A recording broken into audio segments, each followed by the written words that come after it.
Welcome back to DM-Nastics, the gym for dungeon masters to work out their minds. I'm one of your hosts, DM Neil, aka Jote Maniac.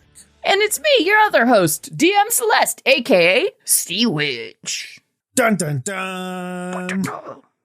I don't know. There was a version where I was going to act like, oh, we're sad. And then I was going to say something like, cry me a river, build me a bridge, and get over it. But we're going to act like that all happened. Yeah. And today... Neil, you're so clever. Yeah, over it. It's too hot. It's too hot. It's too hot for any of this.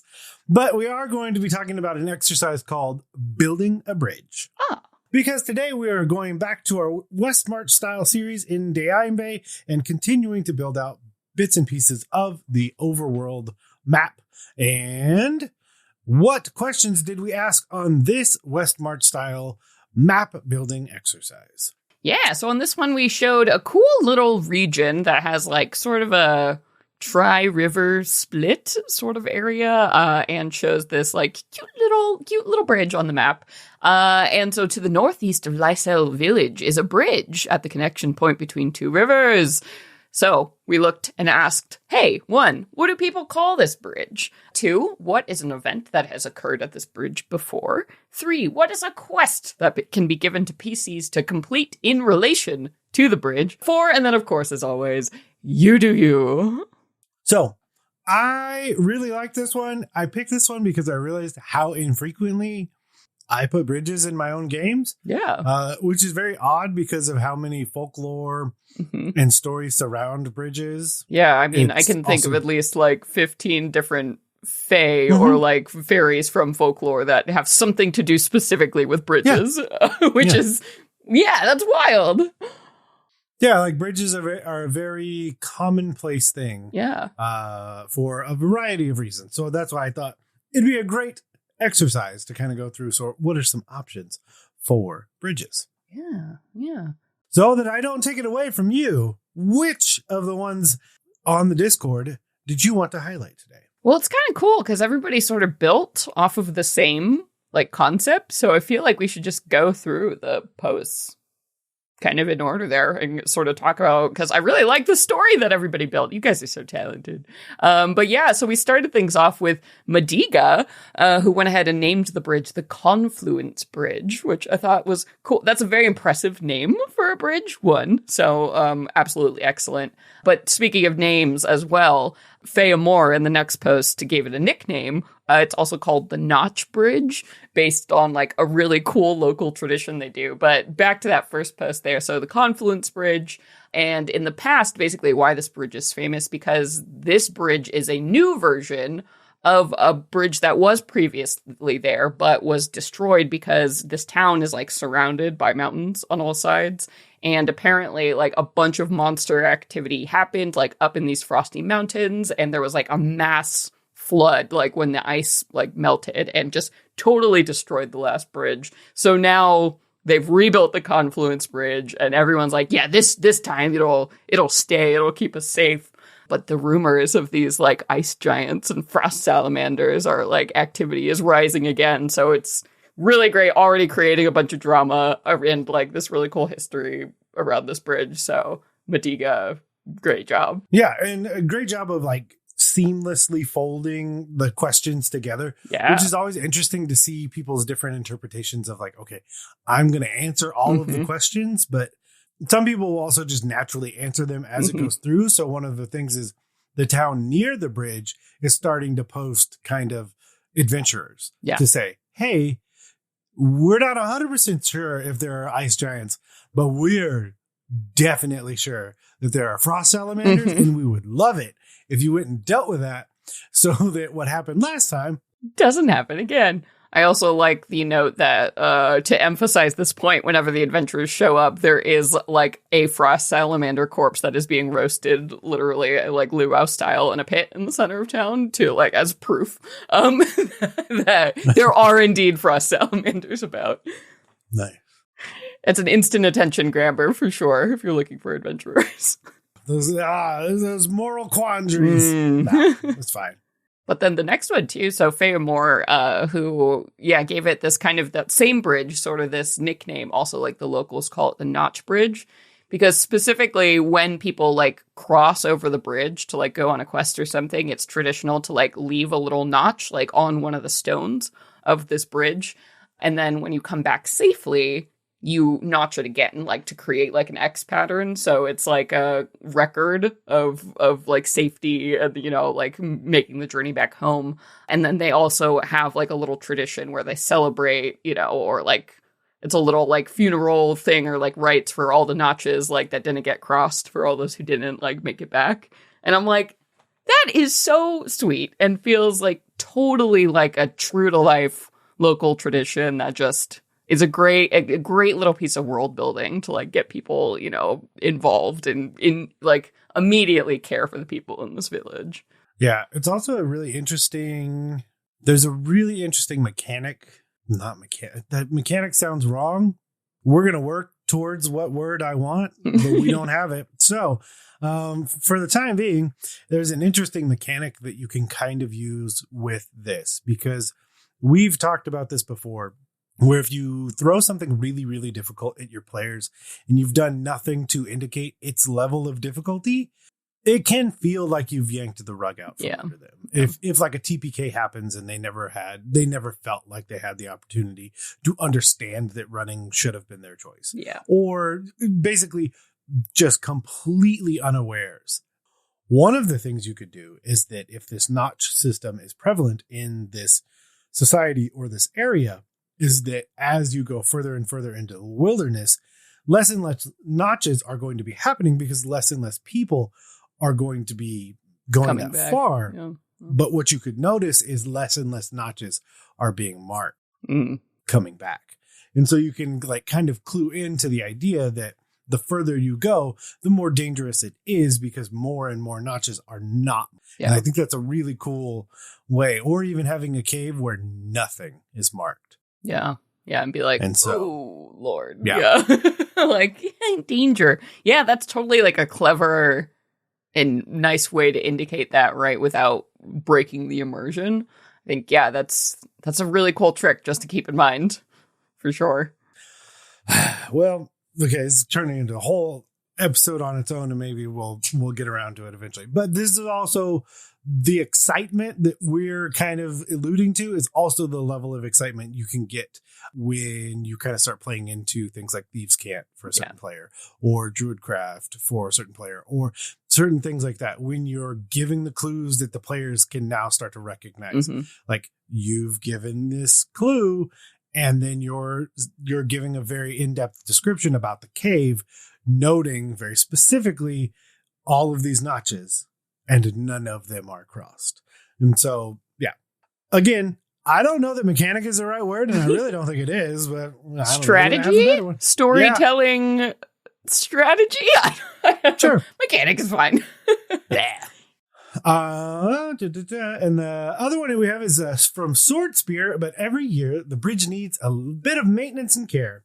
Because of this, it has become more of like an actual festival to gather around, and it's known quantity. Bridge needs repaired. Yep. Let's throw a big event and get it done. Mini hands, light work, all of that. Yeah. So event 1 is to look it over, and you're given 30 minutes to scramble all over the bridge and find the problems. Event 2 is to brace it, replace it, and make it safe. This definitely feels like a team, team meeting. Yep. All right, everyone. Next up, brace it, replace it, red make team. It safe. Yeah. But no, then teams are assigned repair tasks and according to their specific skills. And then event number 3 is the protective coat, where teams race to paint a section of the bridge. Points are totaled, and the village has a feast to celebrate the winning team. Man, and then the potential quest is join a team, which is really, really interesting. And this is me just like playing in the nuance of words, but it says join as a team. I read it incorrectly and read it as in direct opposition. This is very funny because I read it not as that. I read it as the total opposite, where it was like, you just divide them up. Oh, yeah. Into the separate teams rather than them joining as a whole team, but like just as a way for community, like a communal effort, is that no matter where you're from, everyone just gets divided up like randomly onto a team. Yeah. See, that's a good strategy because join as a whole team, right? Like probably only works with like really low level adventurers, right? Because you're going to be schooling these commoners, right? As a group for sure. But if you all get divided onto separate teams and you have to like help these commoners, like repair the village bridge, and you're all like high level, the wildness like of what you can do and how you end up kind of competing with each other on that is more of a fun, like, middle tier sort of challenge. So that's actually a great way to mix this up. I really like this. This feels like such a wholesome little like community event. I think this kind of thing would be like a really great introductory session, or like, first level right out of the gate. Here we go. We're doing this festival to repair the bridge, and then a monster comes and interrupts things. Like, I feel like this is a really great setup for that kind of small town, like beginning storytelling that you see so often in fantasy, like movies and novels. Again, the communal nature of this, I can almost see, like, just in my head, there's 3 teams doing this, and sure, one of them is first, and let's say they're awarded the most amount of points. But in my head, I almost see it like, the movie scene, if you will, playing out, that everyone is still cheering on the other 2 groups, because it's still a task that absolutely and you all get to feast at the end anyway. Yeah. So and it also, like, not just has to be done, but has to be done well. Yeah. Because it's the maintenance of the bridge that everyone is using. People will die if this goes down, right? Or like you just lose your normal means of travel. Right? So it is really interesting. Like the competitive nature, sure, but at the same time, no, it all needs to be done to a standard. So we're all supporting each other really heavily. Yeah. It's sort of, the same purpose as like agricultural fairs or things. It's like, we want our local people to grow the best produce and raise the best animals, right? So we can feed the community well. So honoring those people like encourages that. It's that kind of like good, marketing that actually like helps, at the end of the day. So just really wholesome, really great ideas. But that means you and I get to lift immense weights right now. Lifting weights is what I do. Look at me. Lift these weights. Okay, this idea came to me in a dream. That's not true. It came to me. I just thought of it. As you were staring into the hot day and the shimmering light of waves, you saw a bridge. Yeah, as I'm kind of passing out. But the idea I had was, what if we looked at this as if we were monsters? Ooh, okay. So what if we're flipping the script? What if we're looking at this bridge as if we were kobolds? Kobolds. Yeah. Sure. So we're trying to look for ways to what we think of this bridge? Or, we just answer all the same questions, but we're just answering it as like the monsters of the area. Like, what do we call the bridge? What events have occurred at the bridge for us? And like, what are the quests that we're basically causing the PCs to have? And you do you. Yeah. Okay. Yeah. So I imagine, so bridges to monsters, they're probably dangerous places, right? Because that's where heroes come across and come into the wild. So bridges are troubling, I would say. Or if you try to cross them, people get mad because they usually lead into, well-populated areas. So like, they're probably also really well lit, which is also something kobolds wouldn't enjoy, or most monsters as underground creatures. So yeah, bridges from monster perspective, not good, not nice. Or maybe if like kobolds or, other monsters make a living, like waiting for people to like come across the bridge, it could actually have like it's like a food express bridge, or, Okay.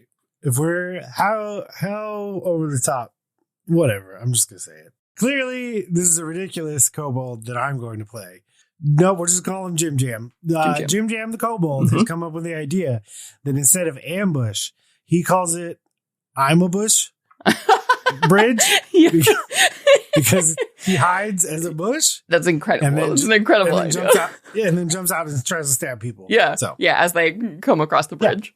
Yeah, you're like, oh, is it nice scenery? Like people planted this here? Hell no. It's a kobold. No. I'm a bush. I'm a bush. And that's what he shouts. Yep. As he jumps out. Yep. So it is affectionately referred to as I'm a bush bridge. I'm a bush bridge. Yes. Yes. That's incredible. Yeah. And the thing is, this has probably worked a lot. Like to be able to that monsters consider this a common enough thing to call this bridge. So, I mean, that's sort of what is the event that has occurred? That was the miraculous event taught all kobolds in the region that, boy, these people are ridiculous. This is such a good idea. Oh my God. I'm a bush. Yeah. It just jumps out. Yeah. Yeah. Take out your kneecaps. Yeah. And then just scampers off. Wow. Okay.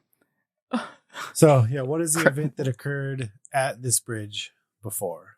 So I feel like if the kobolds were having such wild success with this strategy, they would probably want to build a base or something really close to the bridge.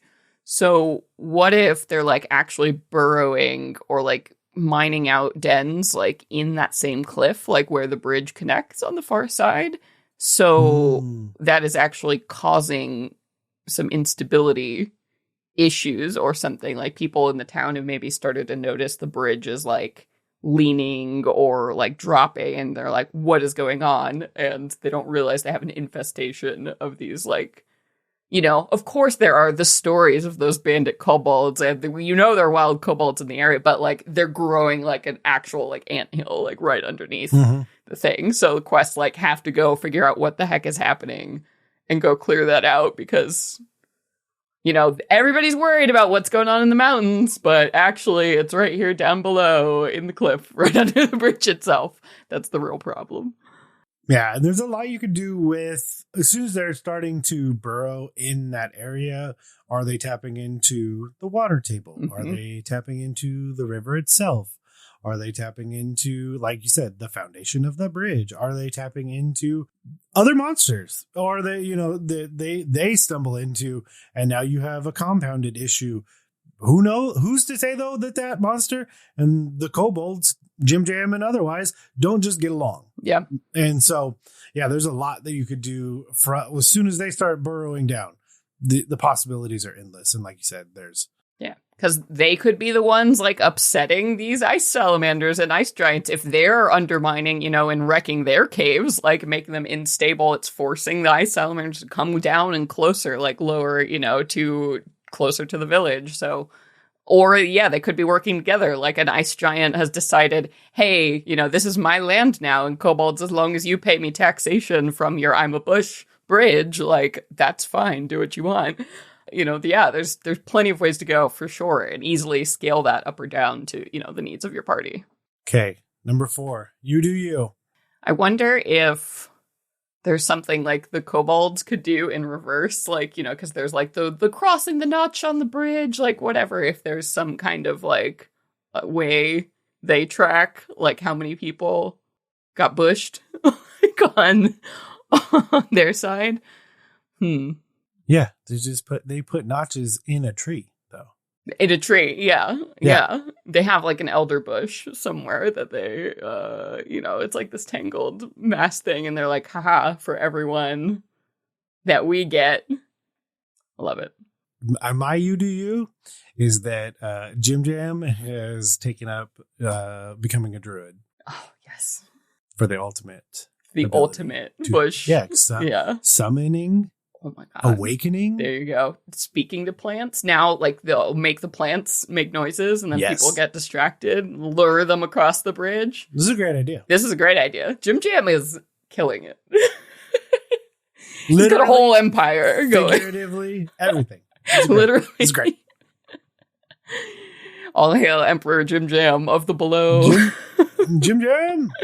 But if you enjoyed this and you want to leave us a rating and review and or tell us how Jim Jam has changed your life, you can go to your podcatcher of choice. And of course, you can always head over and email us at dungeonmasterblock@gmail.com. And of course, if you head over to social media, and you can usually find us at DMS_block. That's at DMs block, or search Dungeon Masters Block. And I am at Jote Moniac. Yeah, and you can find me at C. Conowitch. We also want to say a huge thank you to the bards over on Bombarded for our intro and outro music. You can find out more about Bombarded at bombardedcast.com. But rather than let these mental gains go to waste, let's head to taking your supplements. Taking your supplements! So I wanted to shout out something that we've talked about this on the show in the past before, but lately I've been getting a lot of joy from this. So I wanted to bring up again, I wanted to shout out Rascal News. For those who don't know, Rascal News is a new, like, independent, reader-supported, worker-owned, like, journalism thing that's all focused about, like, tabletop role-playing games, the people who make them. And lately, the world has been a little intense, so I've definitely been looking for, like, a way to engage with news more about, like, tabletop and games and, you know, all of the exciting stuff that is happening there in this great hobby. So I went ahead and I've signed up for Rascal News, and now I get, like, their, you know, weekly or monthly, like, newsletters, and I find it's just, like, a really awesome way to hear about new games and to hear, like, real, you know, well-researched news about, like, what is happening, you know, with some of the major publishers and everything. And it's like $4 a month or something, like, incredibly reasonable. And I get these delightful, you know, sassy, like, news updates all the time in my box. So if you, like me, want to keep your pulse just on all things like tabletop and this hobby and also the culture around gaming, highly recommend checking out Rascal News. They have a fantastic team of writers who have, you know, worked on everything, written stuff for Polygon and all kinds of other publications as well. So just a really great group of people and a really awesome way to stay informed. I know they're also coming out now with, like, their very first ever, like, zine, which is kind of like a published compendium of, like, some of their most popular articles that they've put together over the past, like, year or so. So it's a good time. It's a good time to get on board, and I've really enjoyed seeing those emails come up in my news box, and I hope you will too. Yeah, and one of the I mean, there's several big names. Lynn Kodega got very popularized during the OGL and all of the amazing work that she did during that time. Rowan, who, if you don't know, I will link to their episode on our podcast, and I've been a subscriber to Rascal for a while. It's interesting because the website has a specific tone. And if you enjoy that tone, you will forever enjoy that tone because the website is beholden simply to the people writing it and the people that are paying for it. That is not true of most other websites. And so, like, there is something extremely beneficial about being able to be, like, as snarky as you feel like, because you're beholden to your readers and literally no one else. And so, alternative, independent, roguelike. That is their tagline for Rascal News. And it feels it, yeah. And that's why it's just so much fun to read everything, everything they write, honestly. Yeah, so I would say definitely head over to rascal.news and check out some of the articles. And if you feel like this is something that's up your particular alley, please support it, because it is, again, independent news, which then is... Nope. There's no way it's unbiased. That's not how the world works. It's just being aware of your own bias. Try it out sometime. It's kind of cool. And basically, this is amazing. And they are starting to branch out further and further from their original, where they originally were, because they only had so many people. And you can only write so many articles when you're only so many humans. But they are starting to add more and more people. So the number of topics that they're able to write towards has been growing, because even as I scrolled through, I was blown away, because some of the topics I was like, oh, I didn't know you wrote about this again. Oh no. Yeah. My time is gone. It's so cool how they do deep dives in, like, their, you know, old games or obscure games, or they really aren't afraid to focus on, like, indie publishers or really, you know, games that like we're not hearing about. You know, of course there's articles about D&D coming out in Forbes all the time now, but like, come on, there's a lot of other stuff out there. And this is like a great source. I've learned about so many more games just following what they do. And then talking, of course, about issues that directly affect gamers, like, you know, situations around tariffs and, you know, just dealing with like disability and like how do we talk about that in our games. They cover a lot of really important and interesting stuff for sure. Yeah, and it's also nice to see that like the positive and negative of this as a whole, because I feel like there are a lot of times that we spend a lot either very ignorant and blissful about things not knowing and not happening, or like Celeste and I have talked about before, being so close to the topics at hand that it feels very negative at times being in this hobby. But the hobby itself brings so much joy to myself. And doing this brings so much joy, getting to talk to you, Celeste, and getting to share our opinions and getting the responses we get back from the listeners. Like, that's why this still happens. But it is tough a lot of the times, depending on the choices that are being made. But at the same time, it's not all butterflies and sunshines, even for the smaller companies, because the number one thing that I am very interested in and I'll be reading next, is Evil Hat, excited to salvage treasure from canceled Tomb Raider RPG. Ooh. Yeah, the licensing all fell out, so then it's a completely scrapped game, but Evil Hat had already done most of the work. So like, yeah, we're just going to scrub all the numbers off, because there we go. There's a lot of work that just can't go in the trash can. And I've been there when someone is like, let's just shelve it. And you're like, what? All the work. It's always good to hear a redemption story coming out of those situations. Yeah. Dungeon Stealer instead of Tomb Raider. Tomb Raider. Nah, that's probably too close. Try harder. But with that, we'll turn out the lights and head out of the gym. But before we go, I want to implore you, the listener, to join the forums, the Discord, and anywhere else you can find us, and to take part in these challenges, exercises, and other amazing conversations being had. To do that, head over to bit.ly/DMBanter and try some DM-Nastics so your players don't ask, do you even live?